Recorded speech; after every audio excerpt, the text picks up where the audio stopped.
Bonjour les enfants. Aujourd'hui, nous sommes samedi 21 mars 2020 et nous sommes de nouveau sur notre balkon à Freiburg. Ja, hallo liebe Kinder. Heute ist Samstag, der 21. März und wir sind wieder hier auf unserem Balkon in Freiburg. C'est le deuxième jour du printemps. Et peut-être que si tu as déjà vu notre première vidéo sur le balcon, tu as vu qu'il y a un arbre qui est en fleurs. Et là, il est de plus en plus en fleurs. Regarde voir. Ja, und vielleicht habt ihr schon auf unserem ersten Video gesehen, dass wir hier in einem Hof sind mit einem wunderbaren Baum. Und jetzt ist der zweite Frühlingstag und die Kirschblüten fangen hier immer mehr an zu wachsen. Aujourd'hui, on veut vous présenter les légumes qui se trouvent sur le marché en mars. Les fruits et les légumes qui se trouvent sur le marché de Freiburg en mars. Ja, und heute wollen wir euch zeigen, welches Obst und welches Gemüse ihr im März auf dem Freiburger Markt finden könnt. Comme tu vois, Myrtille en a marre, elle vous dit au revoir. Au revoir les enfants. Jusqu'à là. Au revoir. Allez Myrtille, on te laisse tranquille. Alors, justement, dans la BD Kaz devient bilingue, Kaz et Myrtille font un petit tour sur le Münstermarkt, sur le marché de Freiburg. Et Myrtille a réfléchi à un jeu pour apprendre à Kaz plein de nouveaux mots en allemand. Ja, im zweiten Band von der Comicreihe Die Abenteuer von Kaz. Kaz wird zweisprachig, gibt es eine Szene, die auf dem Münstermarkt spielt und Myrtille zeigt Kaz ein Spiel mit dem Alphabet, mit dem man die Obst- und Gemüsearten lernen kann. Genau. Et on veut regarder justement, là c'est une scène qui se passe en automne dans la BD et on voit toutes sortes de choses qu'ils trouvent sur le marché de Freiburg, sur le Münstermarkt. Et maintenant on veut voir qu'est-ce qu'on trouve, comme dit, au mois de mars sur le marché. Ja, und im Comic der spielt im Herbst und deshalb sieht man die Produkte, die man auf dem Freiburger Münstermarkt im Herbst findet. Aber wir wollen heute schauen, was findet man im März auf dem Freiburger Markt. Also halt Ende vom Winter, Beginn vom Frühling. Je vais parler en allemand. À la fin de l'hiver et au début du printemps. Ok? Moi, je vais aller me laver les mains et après, on commence. C'est bon, je me suis lavé les mains et on va pouvoir commencer. Ja, und jetzt habe ich mir die Hände gewaschen und wir können loslegen. C'est parti. On commence avec le concombre. Wir fangen an mit der Gurke. Alors le concombre, on en achète souvent pour notre petit déjeuner et je suis pas sûre que ça pousse en ce moment dans les champs. Ja, wir nutzen essen die Gurke oft zu unserem Frühstück, aber wir sind nicht ganz sicher, ob die jetzt im Moment auf den Feldern wächst. Parce que par exemple, il n'y en a pas dans notre jardin et du coup j'imagine que ça pousse dans des serres. Ja, weil zum Beispiel haben wir im Moment keine in unserem Garten, aber wir können uns gut vorstellen, dass sie im Gewächshaus wachsen. Alors, pour nos apprenants d'allemand et de français, c'est le concombre. Die Gurke. Ensuite, ça c'est le céleri branche. Das ist der Stangensellerie. Le céleri branche. Der Stangensellerie. Wir lassen die Pluralform weg, weil es oft die nutzt man nicht so oft und es sind auch sehr ungewohnte Formen. Le poireau. Der Lauch. Le chou. Der Kohl. Alors j'ai acheté ce matin un petit chou, hein. Il y en a des plus gros bien sûr. Ja, und das ist natürlich ein kleiner Kohlkopf hier. Le céleri rave. Der Knollensellerie. Der Knollensellerie. Encore une fois, le céleri rave. Der Knollensellerie. Le fenouil. Der Fenchel. Le fenouil. Der Fenchel. Et ben voilà, maintenant c'est moi qui ai un trou.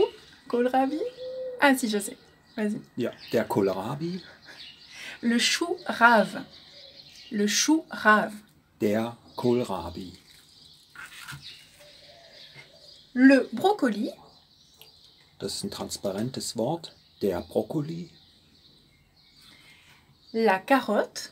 Die Karotte. Aussi un mot transparent. Ja, die Karotte, manchmal hört man im Deutschen auch Mohrrüben. Ah, c'est vrai. Les pommes de terre. Die Kartoffel. Avec mes élèves, on a trouvé le moyen mémotechnique de se dire pomme de terre, pommes. Ja, mit den Schülern haben wir als Merkbrücke Pommes, um sich halt den französischen Ausdruck zu merken. Kartoffel ist einfacher, hier kann man auch den Plural sich merken, die Kartoffeln. Alors, la pomme de terre, Die Kartoffel, les pommes de terre. die Kartoffeln. Ensuite, est-ce que j'ai tout pris? Ah non. Ça, c'est... Alors, honnêtement, en français, je suis pas sûre. Je pense qu'on dit le chou vert. Et en allemand, on dit une sorte de chou. Hein. Würsing würde ich jetzt hier sagen. Der Wirsing? Der Würsing. Ok. Et en français, je dirais, on dit le chou vert. Si quelqu'un pense que ça s'appelle autrement, vous pouvez nous le dire. Nous écrire un petit mail. Ensuite, le champignon. Die Pilze. Alors là, j'ai dit les champignons. Le champignon. Die Pilze ist der Plural, der Pilz ist die Einzahl. Hier könnte man im Deutschen auch Champignons sagen, die Champignons. Im Französischen heißen Champignons halt generell Pilze. Alors, le champignon, les champignons. Der Pilz, die Pilze. Super. Ensuite, on a là... Alors là, je pense que ça se dit au pluriel. Hein. Alors ça, le moyen mémotechnique, ça serait Popeye. Tout le monde connaît l'histoire de Popeye, qui est super fort parce qu'il a mangé beaucoup d'épinards, qui est en fait juste une légende. Alors ça, c'est les épinards. Das ist der Spinat. Und als Merkbrücke kann man natürlich hier an Popeye denken, den dem Spinat immer unendliche Kraft verliehen hat. Okay. Ça, c'est de la salade et la sorte de salade, on appelle ça en français la mâche. Ja, hier haben wir den Feldsalat, also der Feldsalat. Ça, c'est vraiment la salade de l'hiver. On mange beaucoup de Feldsalat, de mâche dans la région. Und das ist natürlich der klassische Wintersalat, der im Winter auch sehr viel gegessen wird und sehr gesund ist. Ensuite, on a l'oignon. Hier die Zwiebel. Ça, c'est un oignon, on va dire, blanc ou normal. Non, blanc, ça peut être encore plus blanc que ça. Donc, on va dire un oignon normal. Ja, hier also eine normale klassische Zwiebel.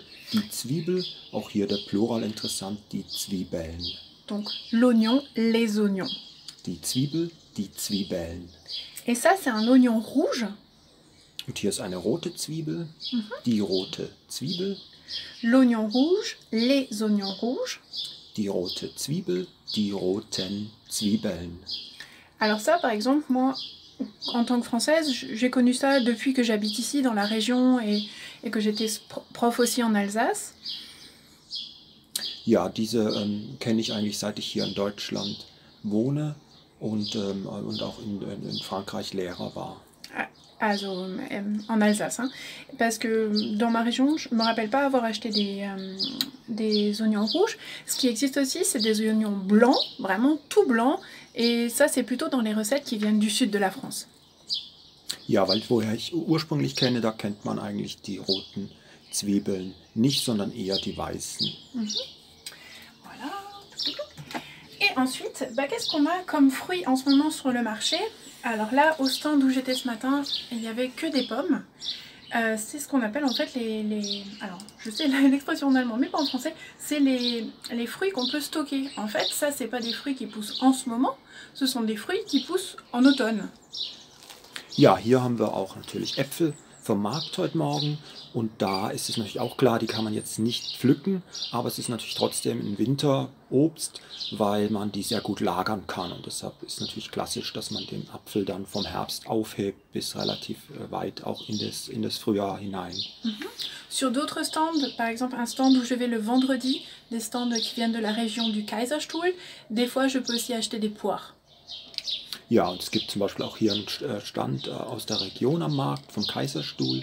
und da kann man auch Birnen noch kaufen. Du coup, l'idée, c'est si on veut vraiment manger régional, alors l'hiver, on mange que en gros des pommes et des poires. Ja, also es ist so, wenn man natürlich regional essen will, hat man im Winter nicht so viel Obst auf dem Tisch, aber eben Äpfel natürlich und Birnen. Et voilà, on arrive à la fin de notre vidéo. J'espère que ça vous a plu. On espère que ça vous a plu. Ja, wir kommen langsam zum Ende von unserem Video und wir hoffen natürlich, dass es euch gefallen hat. Et du coup, on va voir qu'est-ce qu'on va faire cette semaine comme nouvelle vidéo. Profitez du confinement pour vous donner plein de nouvelles vidéos pour vous apprendre aussi bien l'allemand que le français. Ja, und wir wollen mal schauen, welche Videos wir diese Woche noch machen können. Nutzt auf jeden Fall die Zeit, in der wir wegen der Virussituation nicht aus dem Haus können, um euch zu informieren und zu lernen und Videos anzuschauen oder vielleicht auch selbst Videos zu machen. Il commence à refaire un petit peu froid, du coup je peux m'imaginer faire une soupe dans les prochains jours et qu'on réalise ensemble une vidéo. Ja, und jetzt wird es draußen leider wieder etwas kalt, aber ich könnte mir vorstellen, reinzugehen und eine kleine Gemüsesuppe zu machen. Und vielleicht können wir uns zusammen dann auf einem Video in den nächsten Tagen anschauen, wie die Suppe geworden ist. On vous souhaite une belle journée et on vous dit à bientôt. Ja, und wir wünschen euch einen schönen Tag und bis bald. Macht's gut.